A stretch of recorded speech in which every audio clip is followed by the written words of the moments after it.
다카이치 일본 총리를 향해 타이완 유사시 개입 시사 발언의 철회를 요구하며 일본을 압박해온 중국이 추가 보복 카드를 꺼냈습니다. 바로 히토류 수출 규제입니다. 월드이슈에서 박원기 기자와 함께 이야기 나눠보겠습니다. 잠잠한가 싶더니 중국이 다시 일본의 보복 조치를 단행했군요.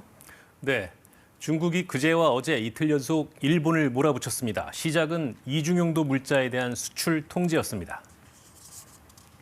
为了维护国家安全和利益，履行防扩散等国际义务，中方依法依规采取措施，完全正当、合理、合法。 이중용도 물자란 민간뿐 아니라 군사용으로도 쓸 수 있는 물품인데요. 센서와 반도체, 배터리 원료, 화학물질이 광범위하게 포함된 거로 전해지고 있습니다. 이런 것들을 일본의 군사용으로 수출 못하게 하겠다는 건데 이때만 해도 여기에 히토류가 확실히 포함되는지 여부는 알기 어려웠습니다. 그런데 발표 다음 날 중국 관영 매체엔 군사용뿐 아니라 일본의 민간 산업까지 중국산 히토류 수출이 통제될 수 있다는 내용이 실렸습니다. 게다가 중국 상무부는 일본 반도체 제조에 사용되는 화학물질 디클로로실란에 대한 반덤핑 조사에도 착수했는데요.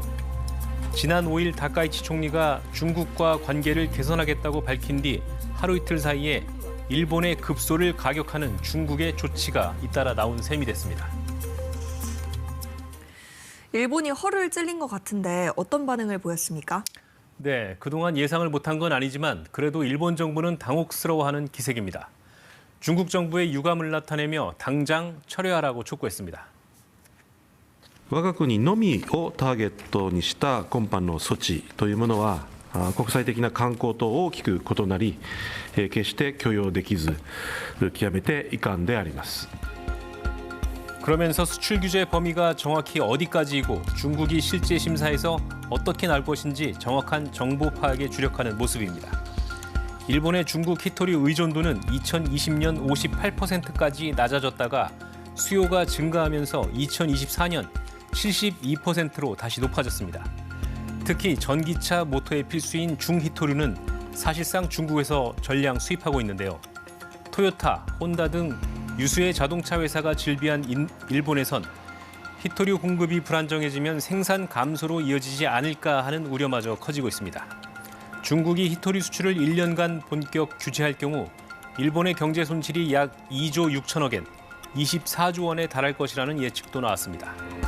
일각에선 일본이 지난 2019년 한국에 했던 것처럼 반도체 소재 수출 규제로 중국에 보복할 가능성도 제기되고 있습니다. 자원을 무기로 한 중국의 이런 조치가 처음은 아니죠? 네, 그렇습니다. 중국은 미국이 고율 관세로 압박하던 지난해에도 히토류 수출 통제 카드로 맞섰습니다. 이때 미국 내 일부 자동차 공장 가동이 중단되기도 했는데요.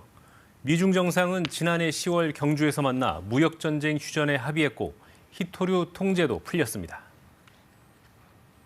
I think we've already agreed to a lot of things and we'll agree to some more right now. 타국과 갈등이 생기면 자신만 갖고 있는 자원으로 협상력을 끌어올리는 전술을 쓴 건데요. 다카이치 총리의 2달 전 타이완 관련 발언에 격분한 중국은 처음엔 일본 여행 자제령이나 일본산 수산물 수입 금지로 일본을 압박해서 발언 철회를 요구했습니다. 하지만 일본이 요구를 받아들이지 않자 결국 히토류 통제 카드까지 꺼내게 됐습니다. 중국과 일본은 지난 2010년에도 센카쿠 열도, 중국명 갸오이다오를 둘러싼 영유권 다툼을 벌였는데요. 당시 중국은 통관을 지연하는 방식으로 일본으로 가는 히토류의 수출을 막아버렸습니다. 이번엔 히토류뿐 아니라 이중용도 물자 전반을 수출 금지하겠다는 거라 16년 전보다 더 강경하고 노골적인 보복이라는 평가가 나옵니다. 이번 조치가 우리나라에도 영향을 미칠 가능성이 있습니까? 네, 이번 조치는 중국이 다카이치 총리 발언을 문제 삼아 일본에 내린 것이긴 한데요. 하지만 한국과 전혀 무관하다, 한국엔 영향이 없다, 이렇게 보기도 어렵습니다. 이번 조치엔 중국산 히토류를 일본에 수출하는 제3국까지 처벌, 제재하겠다는 세컨더리 보이콧, 즉 2차 제재 방침도 포함됐기 때문입니다. 이번 조치는 또 하필 이재명 대통령이 중국을 국빈 방문한 기간에 발표돼 단순한 우연으로 보기 어렵다는 시각도 있습니다. 중국이 한국을 우호적으로 대하면서 일본은 강하게 때리는 모습을 보이며 한일 협력이나 한미일 공조에 균열을 내려는 이른바 갈라치기 시도라는 건데요. 정확한 속내는 알기 어렵지만 중국이 자신에게 가장 민감한 현안인 타이완 문제를 건드리면 가만히 있지 않겠다는 메시지를 던진 건 분명해 보입니다. 한일 외교당국은 이달 중순 이재명 대통령의 일본 방문과 한일 정상회담 개최를 조율 중인 것으로 알려졌는데요. 고조되는 중일 갈등 속에 우리로선 어느 한쪽 편만 드는 건 어려운 일이어서 여느 때보다 섬세하고 정교한 외교 역량이 요구되고 있습니다. 월드이슈 박홍희 기자와 함께했습니다. 잘 들었습니다.